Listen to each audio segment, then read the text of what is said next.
Good afternoon. We are going to begin. Welcome everyone to the panel on Beyond Southeast Asia, Exploring Global Opportunity, otherwise known as How to Take Over the World. We have with us today four distinguished founders from the EV family. In their respective businesses, they have expanded beyond the boundaries of Southeast Asia, and they are here today to share more with us. First, on my left, we have Maddy, co-founder of Maddy, Mulyono, co-founder of Desty, and also EV alumni, Adrien, co-founder of SaladStop, and Korawad, co-founder of Amity. Okay, I would now first like to invite each of our panelists to share a bit more about their company and what they have done outside of Southeast Asia. Maddy, please.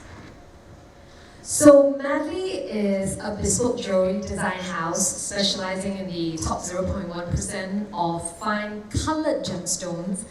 Because I love anything to do with colors, I think I could have gone into anything, whether it's textile or cosmetics, anything that is colorful, but somehow my path fell into it with jewelry.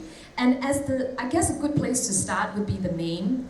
As the name denotes like a sense of passion and extremity, like when we create a piece, we don't want you to just be in love. We want you to be madly in love.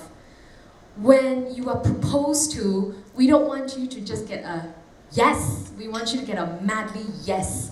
So in everything we do, we want to take it one step further in a good way. So when we talk about bespoke jewelry, what is that? Because these days, bespoke seems to be a buzzword. Just like, do you remember the time when boutique hotels was the buzzword and then every hotel was a boutique hotel even when it was not? So somehow bespoke is the buzzword now, but Madly turns 10 next year and we were bespoke before anyone claimed the word bespoke.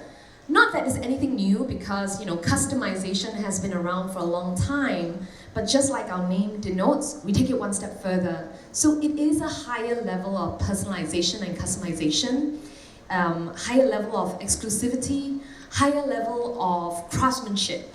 What does that really mean beyond like marketing terms? It means that we sit down and we listen to you. In a world that is getting lonelier, where people are looking for connection, it's important for us to always jump on any opportunity to be on the beta side of things, especially with luxury.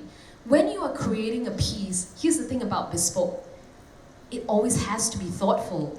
You don't go to a designer to design a house or even a carpet and say, yeah, just design anything. I don't care. Well, then get it off the rack.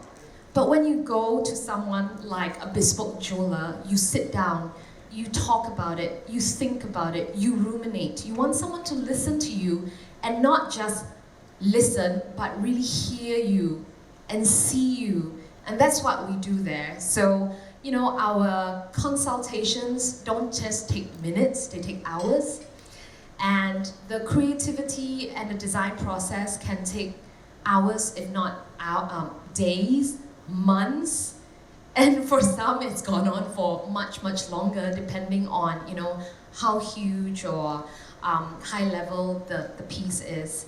So in that sense, I would say that every piece we create is thoughtful, is deeply meaningful, and in a world where we are cherishing these deep connections, a Madly piece is one that becomes part of our client's legacy that will be cherished not just in their lifetime, for generations to come and facilitate the telling of their stories to their future generations. Thank you, Maddy.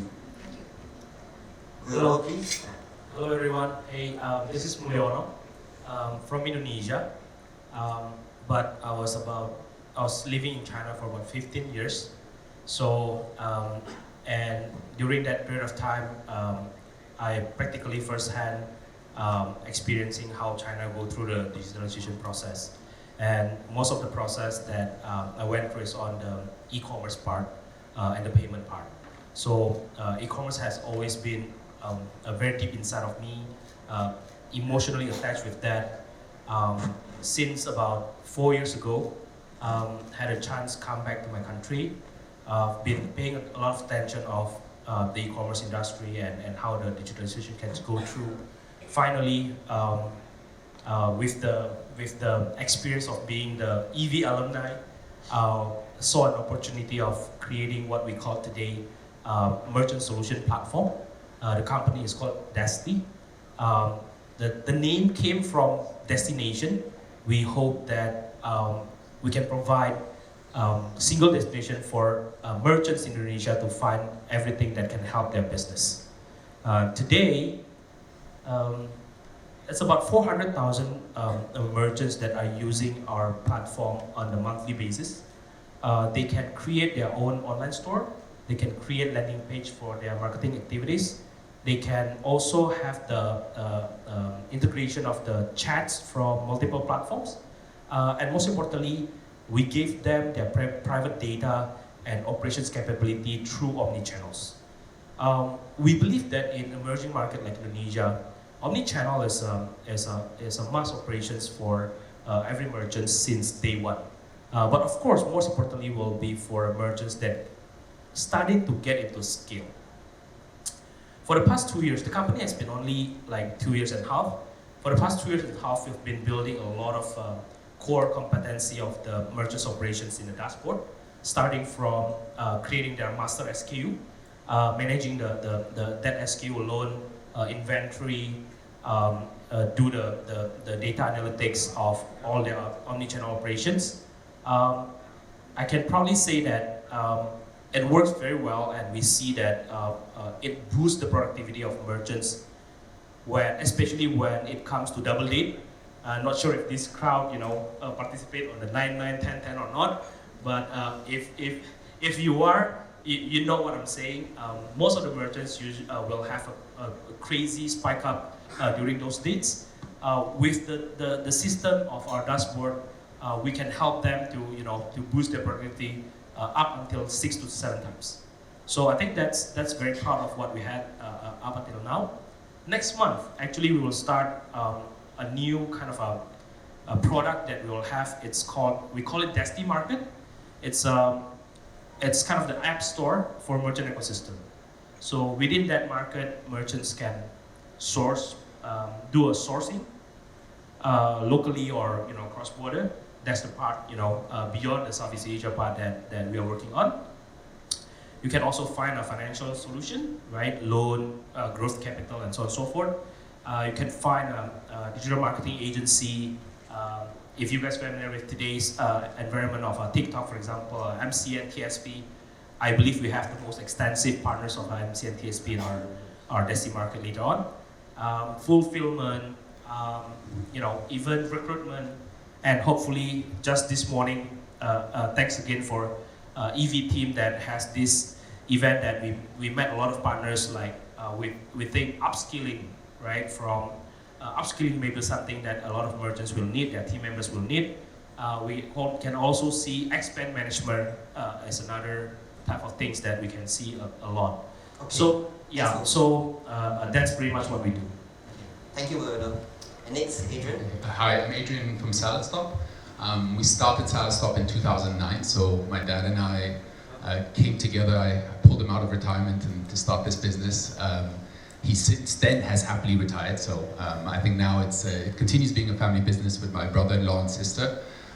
We started our international journey in 2014, so we opened in the Philippines first actually, and then went across Southeast Asia. Today we are in 8 markets at about 70 stores.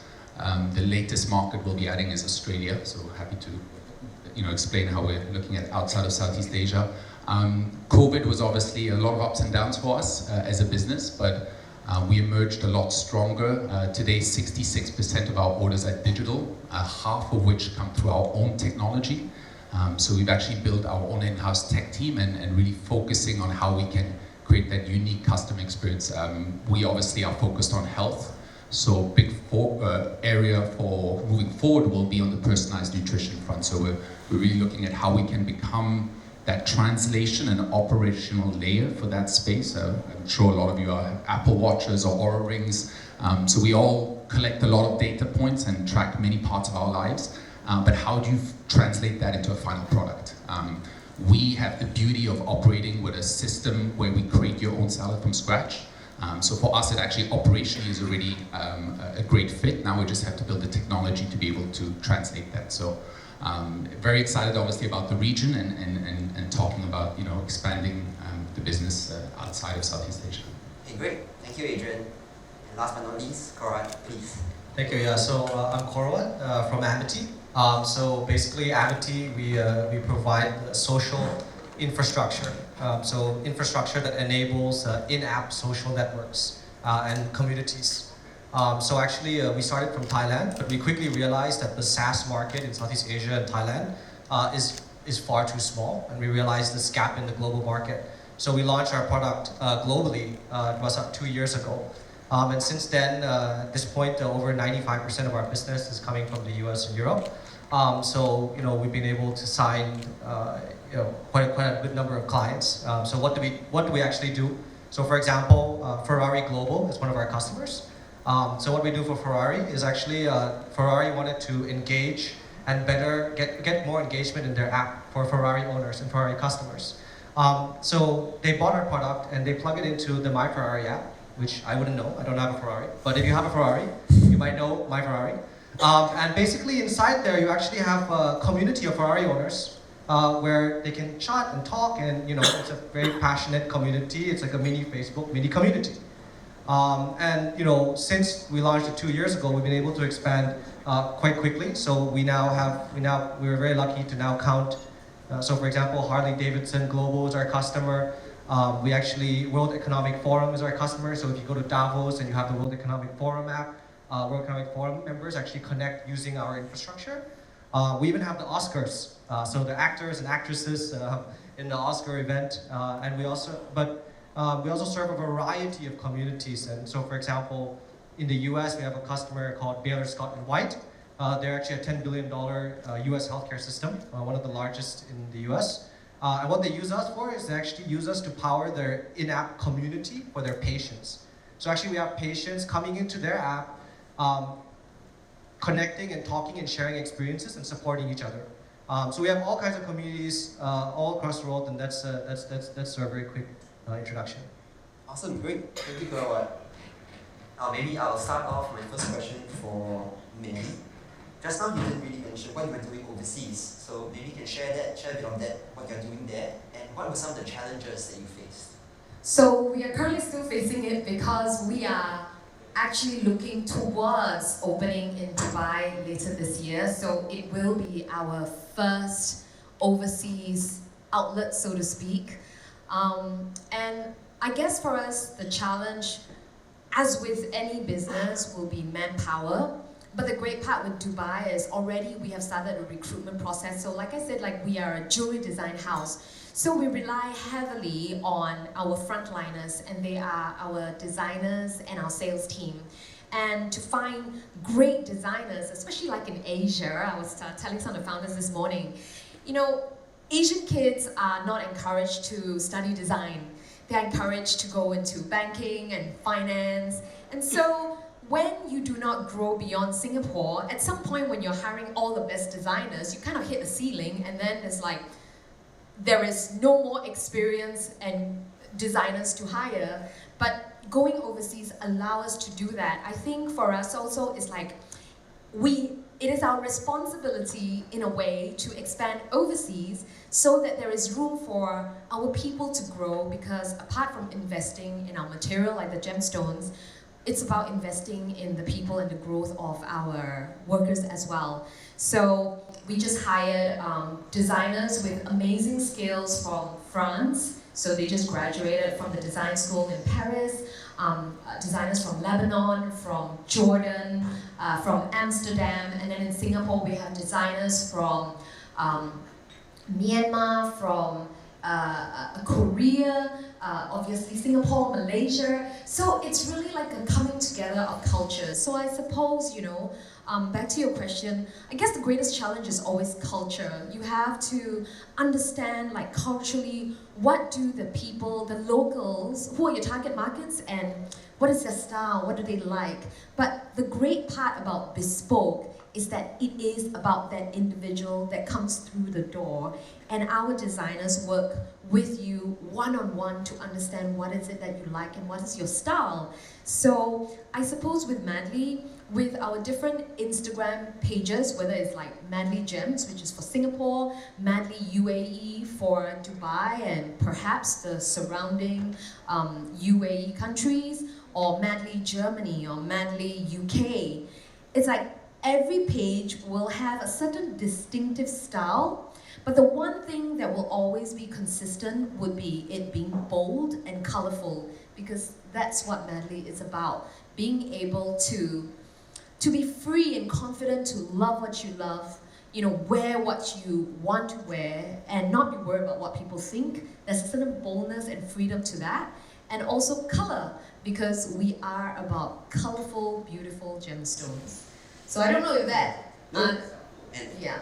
And I think there's a love for luxury, nice party things that transcends across cultures. Yeah, and that's why I guess the UAE and the Middle East, it is one of the most exciting regions now, and I guess in the next few decades, because normally when you try to do something, you always get people telling you, are you sure that's what you want to do? Like for example, when I started Madly in 2014, everybody was telling me how Singapore is a diamond-centric market where everybody only wears diamonds and they don't wear colors. But I was quite determined to say, who doesn't love colors? When you tell someone, what color do you feel like today? Nobody ever says, I feel colorless. There's always a color to them. What color do you feel like?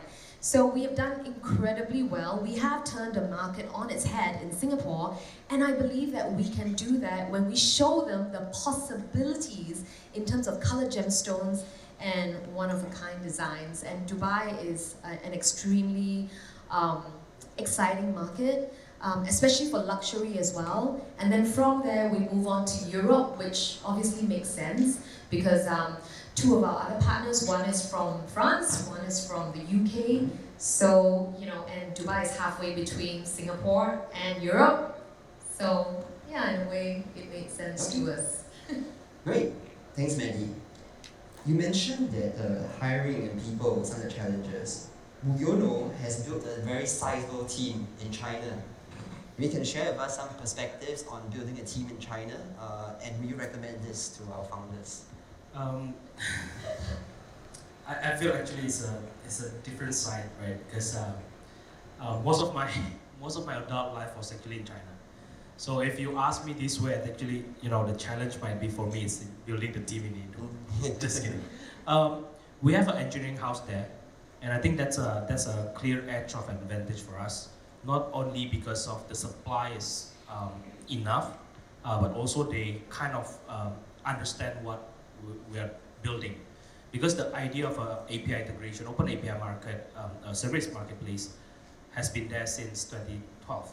Of course, there's a lot of part of localization that we need to improve, but at least the learning curve can be shortened in way that we take it as a very clear advantage for us. But of course, the challenge is how to blend the China team and Indonesia local team as one culture, one company. I think the first year of building that is the most painful part. We lost a lot of good talents. We had a lot of fights. But I think today I will say we kind of get the recipe, right? It's very important to put processes. It's very important to put documents, especially when China team is our engineering house. If you guys remember, the PRD, the FSD need to be very disciplined, right? So once you have those in place, things move forward. It doesn't get into personal, right? A lot of challenge usually happens when you cannot explain it. Everyone start pointing each other, and it becomes personal. So right now it's very clear, the process is there. Even though our engineering house is in China, most of our products is local, most of our UI UX is local, our QA is local, so it's very clear kind of a area how we can get advantage from, and how we can really move fast with the local advantage. Thank you, Mu. Processes are important. And you'll jump to Korawad. He has also built up a team in a very interesting location, which I think earlier he mentioned it's a sizable sales team in Milan, Italy.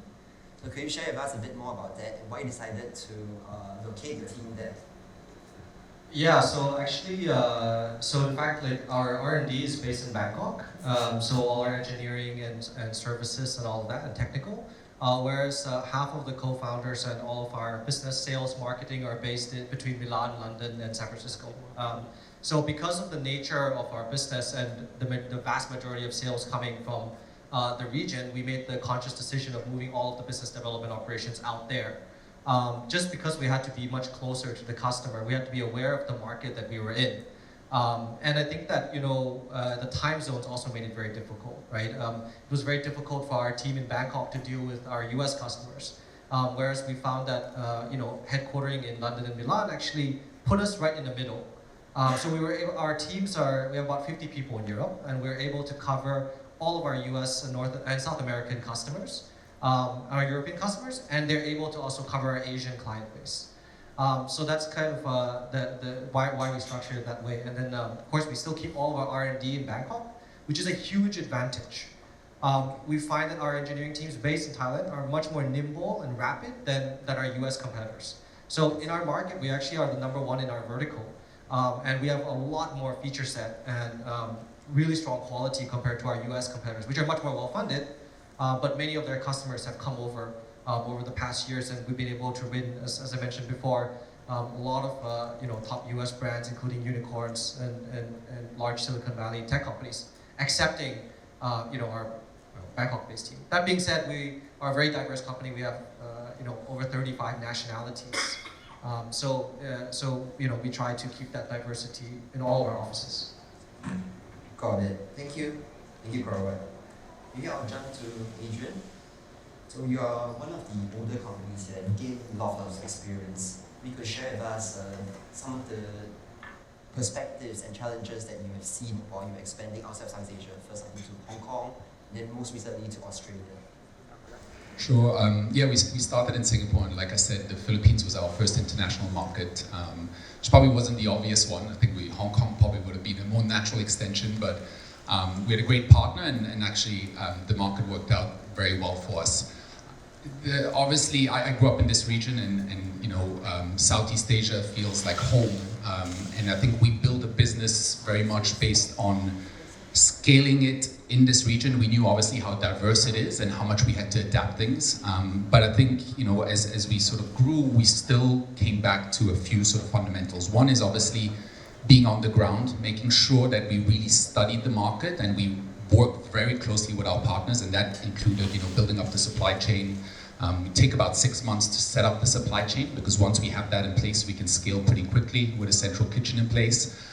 We also obviously tried to really understand our addressable market and made sure that we grow with that. I think we spent a lot of time making sure that we have enough scale to be able to even justify entering the market. Second, I think, you know, the region again is makes sure that you have to adapt. So I think, you know, if you operate in this part of the world, to adapt to Hong Kong or China, as we look, you know, forward from Hong Kong, is something we're already used to, right? So that's based into our DNA in terms of how we adapt the product, how we adapt the technology. And I think along the way, we've also realized what we need to build as our moat. So I think, you know, the markets in this part of the world move so quickly that it keeps you on your toes. I think the Generation Z is obviously at the forefront of what we think about moving forward and how we adapt to that generation. So obviously quite a few commonalities in a lot of markets. The biggest part, I think, you know, the last thing I'd say is just as we operate in this part of the world, the cost structures can be quite different, right? I think we obviously have quite a bit, you know, benefits with labor cost, the food cost as well. So when we entered markets like Korea, Japan, Australia coming up next, we need to think about a few different things.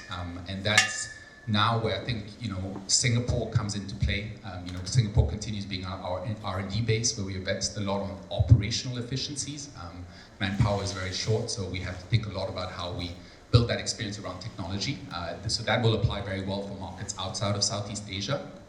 But again, I think if you're building a business in this part of the world, you know how to adapt. You know how to even adapt to a customer sitting in Jakarta versus Surabaya, a customer sitting in Manila versus Cebu.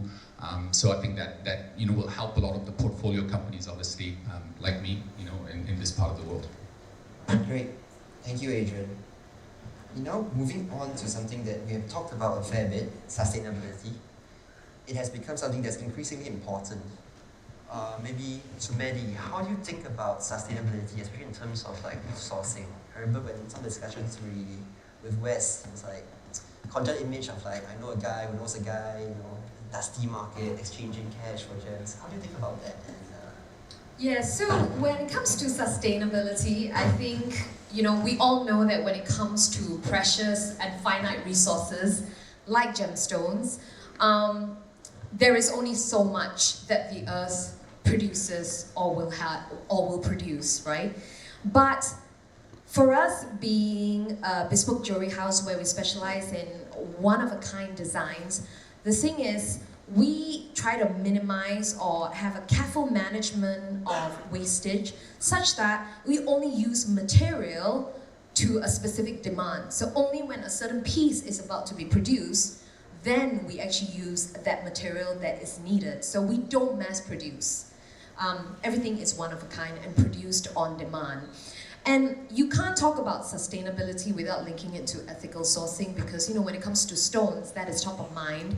But for us, it's never been something that you tick off the box. From a very early, I guess even our early days, when I was buying a stone, I always wondered, how did it come to existence? How was it? Where was it found? Who found it? I want to know the story behind this stone.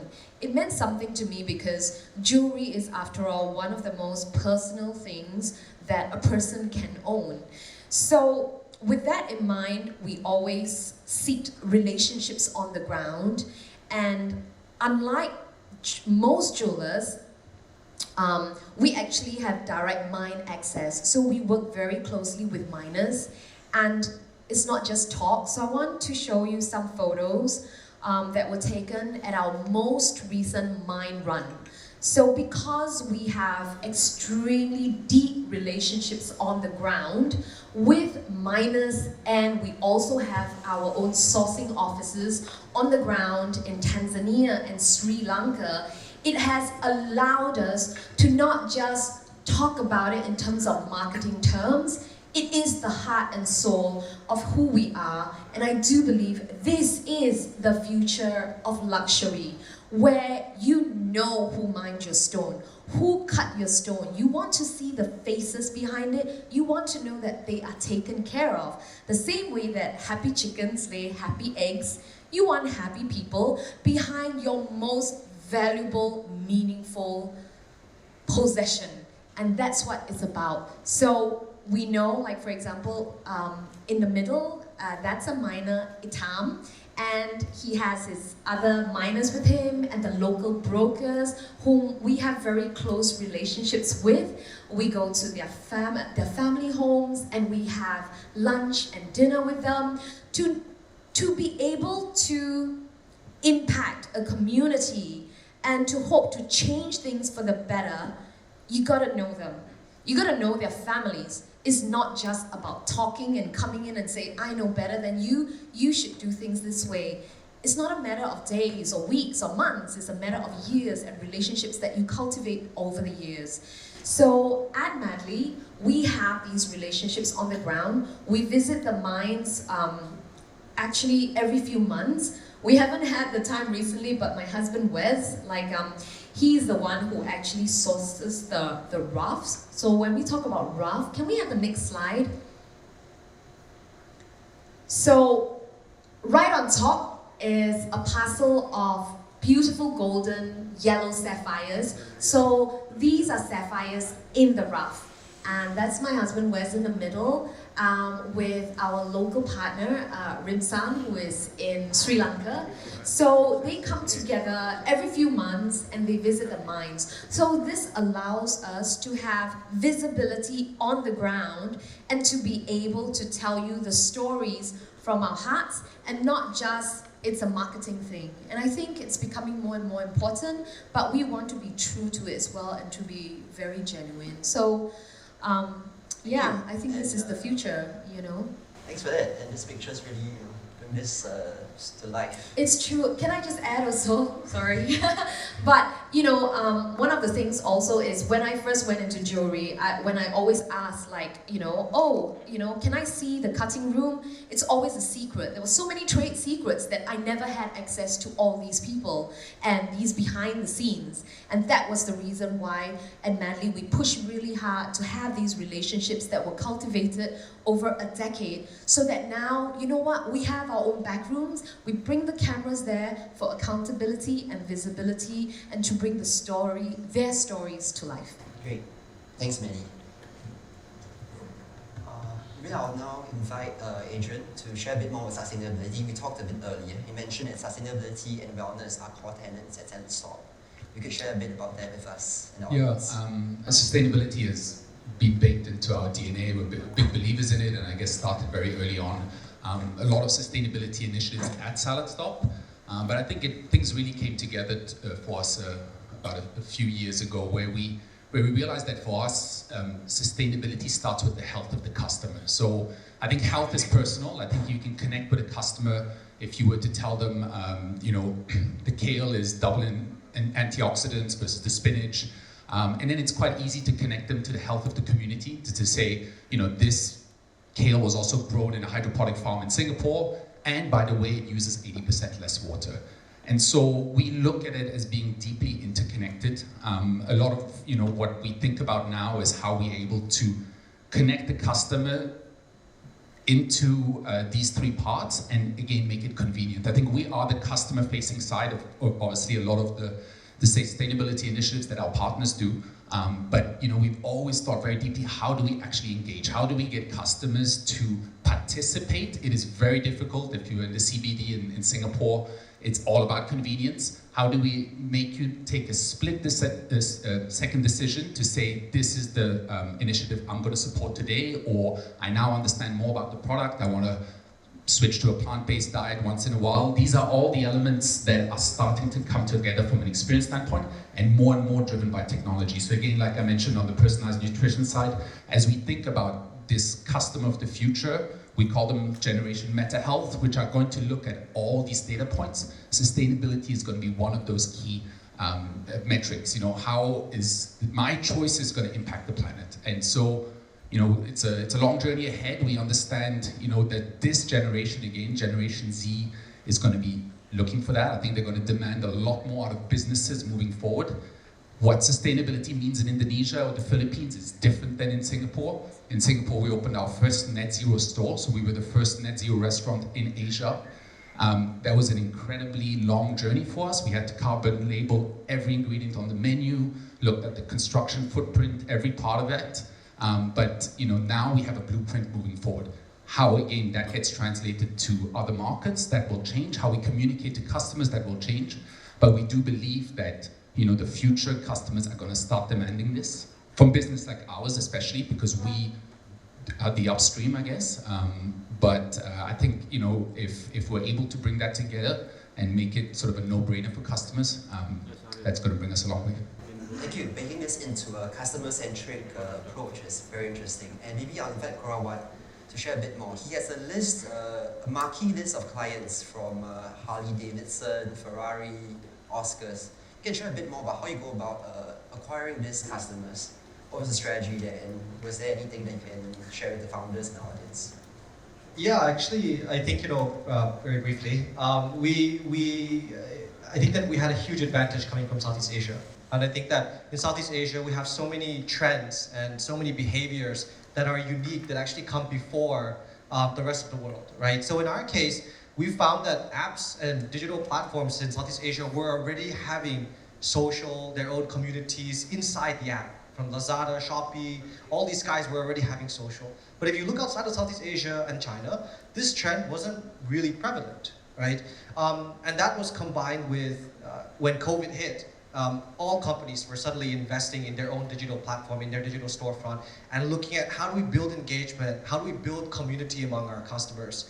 And finally combined with a lot of questions about social networking, about a lot of questions about the future of social networking, whether it's the future of Facebook, the ad model, Apple was calling into question these models, and now Twitter and Mastodon and all this, right? All of these trends combined to create a gap in the market that we identified. I think we were very lucky because we found it in Southeast Asia, and we realized that it was a huge gap overseas. And so I think that allowed us to quickly fill in a gap and a need. And actually launch our inbound effort. So actually 80% of our customers, all these brands, actually found us. 80% are coming in and finding us and able to sign us quite quickly. And again, like that comes from the fact that we're actually the leader in our vertical. We're the only provider of its kind, actually. If you do a search, if you do, so that finding that gap and being able to position that and having seen that from Southeast Asia allowed us actually. To be the only provider, which is displayed by the fact that we have traditional companies, tech companies, startups, all kinds of companies coming in, all segments. Okay. Yeah. Thank you, Korawad. Well, we are running a little tight on time, so I'll now invite each of our panelists to share some parting gems of wisdom with the audience. So maybe I'll first invite Mulyono. I was kind of witnessing a lot the kind of digital transformation that when I was in China, how the China internet industry got impacted from the Western side, and also at the same time from the Southeast Asia and Indonesia in particular, particularly how get influenced from at the same time I think Western side and China side. I think the very important part that I learned from the past few years is you have to be emotionally attached with your local market. Okay, thank you. Anyone? Maddy? I don't know what advice I could offer this room, but I guess for me, it's to allow for better things to happen to you. Because life rarely goes according to plan. Actually, almost never goes according to plan. But being high achievers, and I know there are many in this room, probably all, we tend to be perfectionists by nature. Means things have to go according to a certain way that we plan or we expect. But I do believe that sometimes the best things happen because there is a better plan and we must let that happen. So I guess one of the examples is there was a time when I lost one of my most senior top designers at a pivotal point in the company. That was about 5 years ago. And at that time we were really desperate to find more designers, but what we ended up was with applicants that just did not meet in terms of the experience. And this very young Korean girl who couldn't speak, her English wasn't great, but I could see the potential in her. But I normally would not have hired her under the most normal circumstances. However, because we were desperate, I thought, you know what? I don't really have a choice, so I'm just going to hire her, but I do see the potential. And she turned out to be one of the best hires that we ever had. And I'm sure you have that experience before where people that you thought is going to be amazing, they fail you. People that you weren't so sure of, they amaze you. And I think that's what life is about. The same way that when we met Wilson from EV, previously we were going to sign with another fund.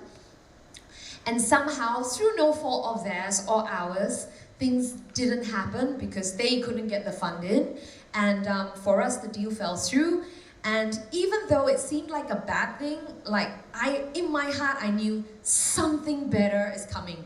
My husband, our other partner, he's like, this really sets us back. How can they put us in this position? But for me, because of the way I believe life to be, I'm like, that's because something better is coming. And Evie showed up, and I know that It was meant to be. Leaving room for serendipity in your life. 100%, but the only way is to curb your perfectionism sometimes. Adrien or Korawad? Sure. I mean, I guess, as I shared before, through the whole journey of expanding internationally, I think we did learn how difficult it can be when you stretch yourself across multiple markets, especially when they're quite far away. So I would sort of flip this on its head and say, why not actually focus on Southeast Asia and deepening that footprint? I understand for some businesses that doesn't apply. Your market might be in the US or China. But we now are a multi-brand company. We've actually built brands based on the opportunities we saw in those markets. And I think we also just see the enormous potential of this region. Thank you. Well, I think just from me, I think I would just say that Southeast Asia has so much to offer actually, and we have a lot of advantages. So I think that there's a lot of opportunities for Southeast Asian companies to succeed anywhere in the world, and I really think that we've seen that from talent, from our nimbleness and speed to seeing market trends, so many things provide us with a huge advantage to go overseas and succeed. So that would be my take, is that it's very possible. Great. So Southeast Asia is a great base to start your world domination plans. Awesome. Thank you. Thank you. Thank you. Thank you.